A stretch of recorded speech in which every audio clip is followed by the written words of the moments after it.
আসসালামু আলাইকুম, welcome back to my YouTube channel, welcome back to my Facebook page.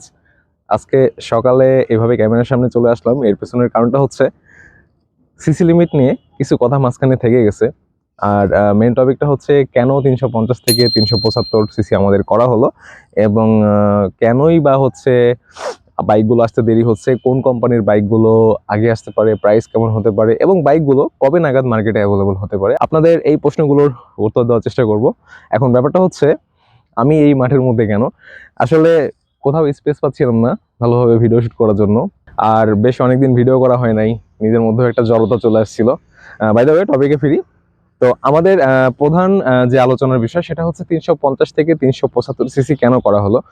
বেশ কিছু স্পেসিফিক মডেল রয়েছে যেগুলো আমরা হয়তো মিস করে যেতাম। এটা একটা কারণ হতে পারে যে 350 থেকে 375 সিসি পর্যন্ত সিসি লিমিট ইনক্রিজ করা। এর তো গেল হচ্ছে সিসি লিমিটের ইনক্রিজের ব্যাপার। এখন মধ্য কথা হচ্ছে আমাদের যে ইন্ডিয়ান ভেরিয়েন্টের বাইকগুলো রয়েছে আর জাপানিজ ভেরিয়েন্টের যে বাইকগুলো রয়েছে, এর মধ্যে কোন বাইকগুলো আগে আসতে পারে এবং কবে নাগাদ আমরা পেতে পারি।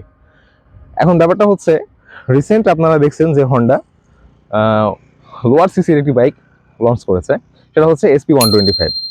এখন আমাদেরকে একটু দেখতে হবে যে এই হায়ার সিসির সময় এসে কেন হন্ডা এই কাজটা করলো বা ছোট সিসির এই বাইকটাকে এই মুহূর্তে কেন লঞ্চ করলো।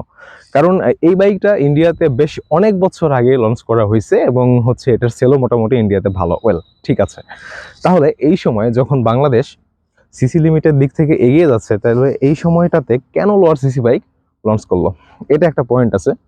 এখন পয়েন্টটা হচ্ছে এরকম যে আসলে জাপানিজ যে কোম্পানিগুলো ঘাটাঘাটি করে যতটুকু দেখছি আমি, সেটা হচ্ছে যে তারা বাইকগুলো মার্কেটে আরো দেরিতে নিয়ে আসবে। এর পেছনের কারণ হচ্ছে তারা অ্যানালাইসিস করতে চায় বাংলাদেশের মানুষের আসলে চাহিদা কেমন এবং তারা কোন ক্যাটাগরির বা আমরা আসলে কোন ধরনের বাইক প্রেমী বা কোন বাইকের সেলটা এই দেশে ভালো হবে, এই রিলেটেড প্রশ্নের জন্য তারা এখন অপেক্ষা করতেছে। এখন এইটা আমার কাছে যেটা মনে হয় যে আসলে ভাই, তারা R15, CBR, GSXR, আমরা বাঙালিরা অনেক শৌখিন। আমরা হচ্ছে 7.5 লক্ষ টাকা দিয়েও 150 সিসির বাইক আমরা কিনে থাকি। যেমন হন্ডার কথা বলি, এক্সমোশন, সিবি এক্সমোশন আমরা অফিসিয়ালি এখনো পাই না, গ্রে মার্কেট থেকে আমাদেরকে এখনো ক্রয় করতে হয়।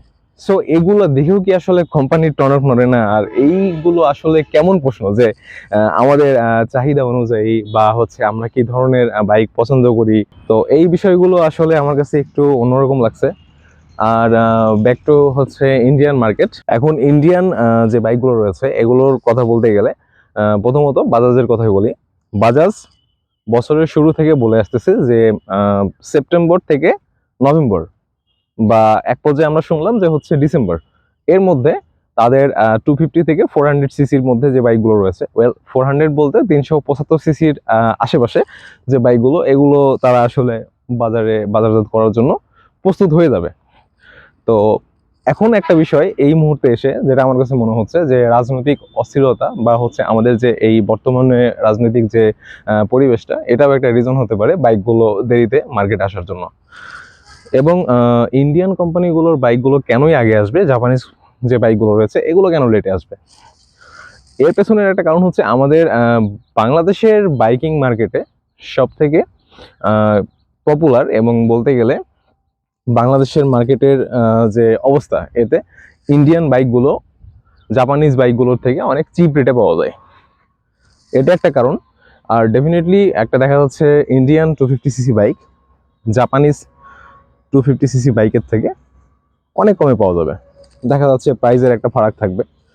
আর মূলত আমরা এখনো ওই সিকেডি সিবিউতেই আটকে আছি। তবে যখন সিসি লিমিট ইনক্রিজ করা হলো তখন শর্ত জুড়ে দেওয়া হলো যে আমদানির সাথে সাথে এখানে প্রস্তুতকরণ করতে হবে। এখন এই প্রস্তুতকরণ কবে কিভাবে কেমনে করতেছে ভাই, এই বিষয়গুলো আসলে মাথার উপর দিয়ে যাইতেছে। মাঝখানে আমি আসলে আপনাদের মতো অনেককেই বলছিলাম যে যতদিন না শোরুমে বাইক দেখতে পাচ্ছেন ততদিন বিশ্বাস করবেন না যে আসলে আমাদের সিসি লিমিট বাড়ছে। তো ওকে, অফিসিয়ালি ঘোষণা তো পাইছি যে সিসি লিমিট বাড়ছে। এখন যে বাইকগুলো প্রবাবলি ডিসেম্বরে আসার কথা ছিল, তার মধ্যে হচ্ছে আপনার টিভিএস অ্যাপাচি 180, মানে RTR 2Vর যে মডেলটা আর কি, 180। এদিকে দেখা যাচ্ছে আপনার পালসার 180, তারপরে আপনার হচ্ছে পালসারের যে অন্যান্য যে ভেরিয়েন্টগুলো রয়েছে 220F বা আপনার হচ্ছে N250, টিভিএস এর দিকে বলতে গেলে RTR 4V যে মডেলটা, মানে 204V, এটা হয়তো আমরা পেতাম। তো স্পেসিফিক হাতে গোনা কয়েকটা মডেল আমরা অ্যাভেলেবল পেতাম। তো যেটা আসলে এখন এই পরিস্থিতিতে মনে হইতেছে যে এটা আরো পিছিয়ে যাবে, এবং কবে নাগাদ কিভাবে পিছাবে, কবে মার্কেটে বাইক অ্যাভেলেবল হবে, এইটা আসলে নির্ভর করতেছে আমাদের এই পরিবেশ পরিস্থিতির উপরে। এই সব কিছু যখন মোটামুটি একটা আয়ত্তে চলে আসবে, তখন দেখা যাচ্ছে যে আশা করি আমরা মার্কেটে বাইকগুলো পাবো। এবারে আসি প্রাইজের দিকে। প্রাইজের কথা আসলে মানে বলতে গেলে আবার সেই মানে লোয়ার সিসি সেগমেন্টে যাইতে হচ্ছে, কারণ 125cc একটা বাইক আমরা এই মুহূর্তে ক্রয় করতেছি অলমোস্ট 1.5 লক্ষ টাকা প্লাস, এবং নতুন যে বাইকগুলো লঞ্চ হইতেছে সেগুলো দেখা যাচ্ছে 1.5 লক্ষ টাকা থেকে বাড়িয়ে আরো 10, 12, 15 হাজার টাকা বেশি দিয়ে আমাদের কিনতে হচ্ছে। আমি একটা বিষয় আপনাদের সাথে শেয়ার করতে চাই, সেটা হচ্ছে একটু মন দিয়ে শুনবেন। টিভিএস রেডার যে বছর লঞ্চ করা হলো, তখন প্রবাবলি 125cc অন্য অন্য যে বাইকগুলো রয়েছিল, শাইন এসপি, ডিসকভার, এই বাইকগুলোর প্রাইস কিন্তু 1,30,000 টাকার নিচে ছিল। তো সেই সময় আমি যদি ভুল না হই, টিভিএস রেডার 125 এই বাইকটা লঞ্চ করা হলো 1,40,000 টাকা প্লাস। এখন মার্কেটে রানিং যে প্রাইসটা রয়েছে সিসি সেগমেন্টের 125cc বাইকের প্রাইস তখন 1,30,000 টাকার আশেপাশে ছিল। তাহলে সেখানে নতুন বাইক আসলো এবং আসার সাথে সাথে 10-15 হাজার টাকা বেড়ে গেল। ঠিক সেই কাজটাই হন্ডা করলো এসপি 125। এই বাইকটার বর্তমান প্রাইস হচ্ছে 1,63,000 টাকা, এবং শাইন এসপি যেটা এখনো মানে অ্যাভেলেবল রয়েছে আগের মডেল, ওটা হচ্ছে 1,51,000 টাকা, রিসেন্ট আজকের তারিখ পর্যন্ত বলতে গেলে।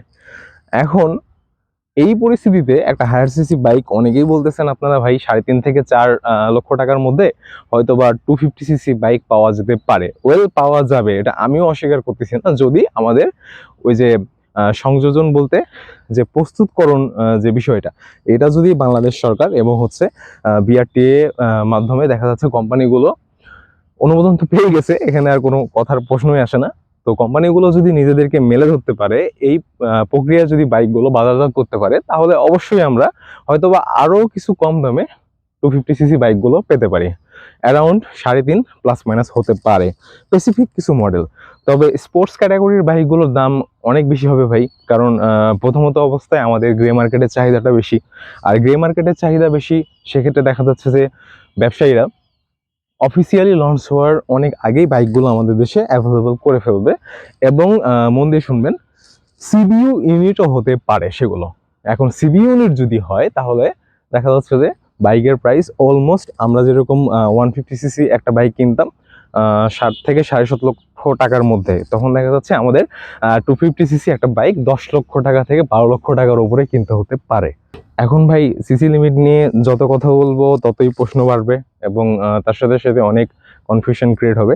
সো আমার মনে হয় যে স্বল্প আকারে যেটুকু আপনাদের প্রশ্ন ছিল এবং যতটুকু আমি এখন পর্যন্ত জানতে পারছি, এটা আমি আপনাদের সাথে শেয়ার করছি।